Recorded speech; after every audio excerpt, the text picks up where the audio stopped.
Hey, Josh, PSL Water Guy. Obviously, with any type of appliance, there has to be some sort of maintenance. With water treatment, the maintenance of water treatment is called a rebed. Basically, what a rebed is removing of old water treatment media and adding new stuff. There's city water and well water, as we've talked about many times. With city water, the mixed bed rebeds consist of carbon and 10% ion exchange resin. That should be done every 3 to 4 years, depending on how strong the chlorine is coming in. Combo systems are very important to rebed the carbon or the water conditioner. Not that the carbon expires. The carbon doesn't expire. I don't want any false, claims here. Having a carbon rebed every 12 to 24 months allows your family to always control the chemicals coming into your house. The combo system is much more predictable water treatment system because it has that standalone water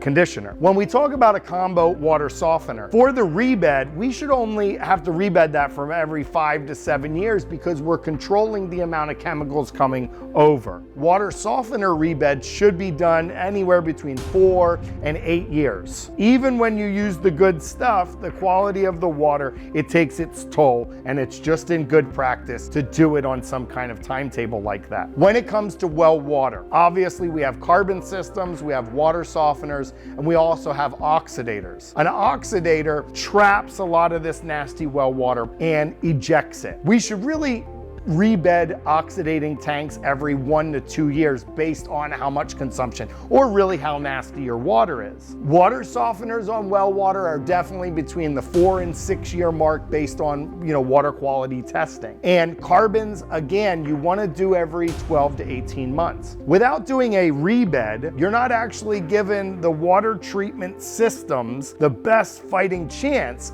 against the water qualities that we find here on the Treasure Coast. It is necessary but not mandatory. It's not going to blow up if you don't change the media.